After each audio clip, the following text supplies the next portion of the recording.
reconnecting with your partner. Dr. Karyn Gordon is here. We're going to talk about how you can make that connection happen if it's not happening, right? That's because right. life is busy. We were talking with Bruce. Sometimes money's an issue. You got the kids going all over the place. You got to cook meals. It's tricky to actually get back to connecting, and there are simple ways you can do it. It doesn't have to be, let's go on a date night, let's go on a fancy vacation. It can be much simpler than that. It can be much simpler. It was funny, in the makeup room I was talking to one of our male people that work here, and he's like, but don't you just have sex? And I'm like, well, shockingly, it was a man who said that. I know, right? It is just so interesting, right, in terms of how genders actually see it. So I would actually say that, yes, life is so busy. How on earth can people stay connected when we're commuting and we've got kids, and how do you really make it work? Right. My ultimate strategy, actually, I'd love to say, is look for pockets of time.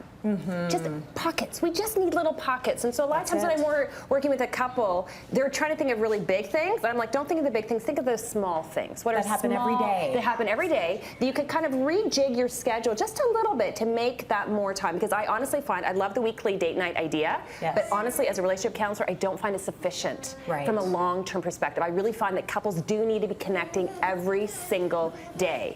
So strategy number one is what I call the early morning breakfast. So one couple I was actually working with, we figured out with their schedule that in the evening they were just busy, but the mornings, they're both morning people, so they actually started getting up extra early, 6:30, to have a breakfast morning together, just the two of them, before the kids actually got up. That's great. My morning breakfast would be around 3 a.m. then. Okay, so early. You're calling the ultra early morning breakfast. That's right, midnight breakfast. Yes, there you go. But you know what that was like, and that was like a little pocket of time that they had, that they just weren't really managing it. So I thought that was a great strategy. Smart. It's smart. Number two is what I call evening connection. This is the one that Brent and I use. Okay. And evening connection is, because I speak a lot, like I do a lot of speaking in the evenings, so when I come home, usually around 9 o'clock, we will have a glass of wine, and it's like 9 o'clock connection. Now, now this is from my perspective, I love this. Brent's like, I don't think most couples connect for an hour a night. I'm like, I know, isn't it wonderful? And I think, I think we have a little... He's like, I want to go to sleep. I know, he's like, I think 15, 20 minutes, Karyn, would be kind of sufficient. But for us, that evening connection, and that is great. So 9 o'clock, put the fire on, glass of wine. Oh, it's fabulous. And I can hear about his day and my day. I think the important part of it is to get past sort of the daily housekeeping and get into the other stuff. Because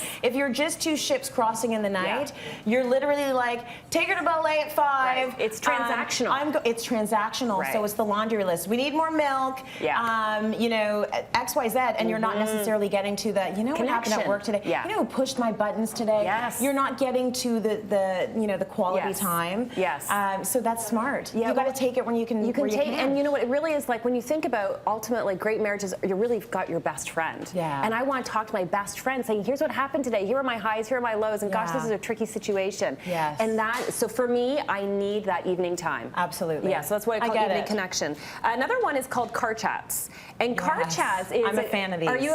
So I had one couple that the husband was always commuting 5 o'clock, and by the time he got home, the kids were racing and like dinners, and I'm like, but you're in the car. That's what I call like dead time, right? Like, why not make 5 o'clock, 5 to 5:30 your time to connect?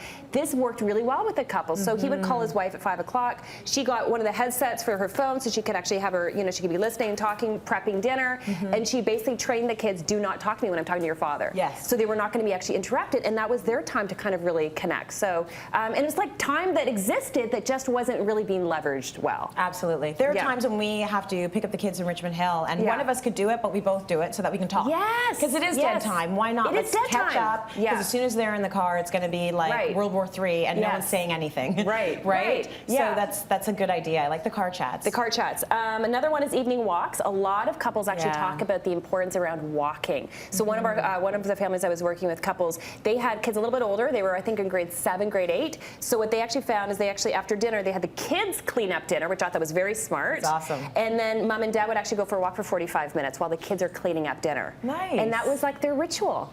You know, again, because otherwise it was just like busy, crazy time. Like it was a pocket of time that they hadn't really discovered.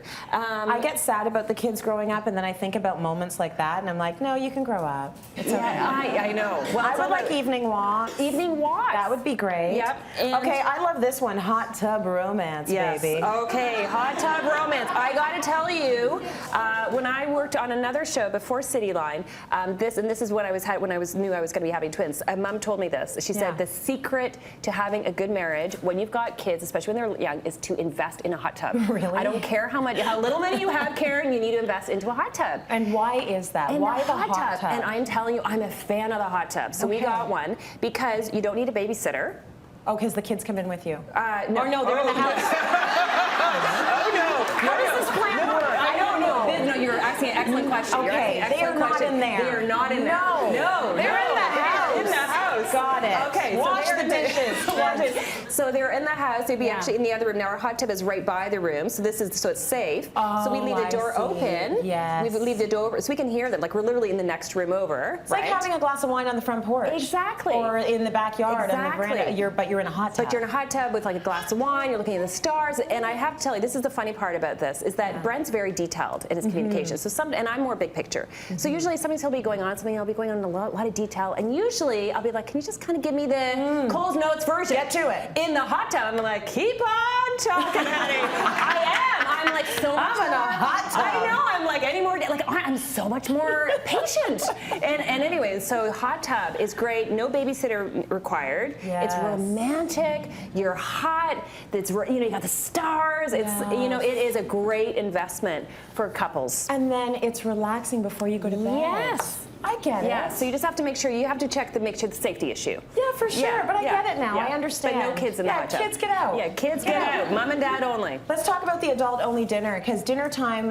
can be pretty crazy and chaotic at our house. One of us is trying to get one of the kids to eat. The other one's trying to get the other one to slow down. Yeah. Like we're trying to get them through the meal, and there's not a lot of adult conversation happening. So another couple, what they did, and kind of to your point, that's exactly what was actually happening. When we actually looked for the pocket of time, what we found out is this one particular mom, she decided to start having dinner with her kids at 5:30, had a nice dinner with her 3 kids. Husband comes home at 9 o'clock, works very late hours. She would have her dinner with him, put the candle on, and that was actually their connection time once the kids are actually in bed. Yes. Otherwise, the poor guy was eating alone. Yeah. Right? Like he was eating by himself. That wasn't very good. Again, it was a pocket of time, very creative, and all of a sudden they've kind of got that connection. I like it because you're saying to families, make it work for your family dynamic. You have to be kind of creative. Be creative. Yes. For this summer, my parents actually drove downtown every Saturday at 8:45 so Leo and I could do a boot camp together. Oh, and every I Saturday love we did a that. boot camp together. Yeah. Now, we were almost dying as we ran up the hills, so it's not like we were having conversation. But before and after, we had that time to connect, and we had a shared traumatic experience every week to talk about it. It was a great connection. So really do follow these tips. They're super easy. Thanks, Karyn.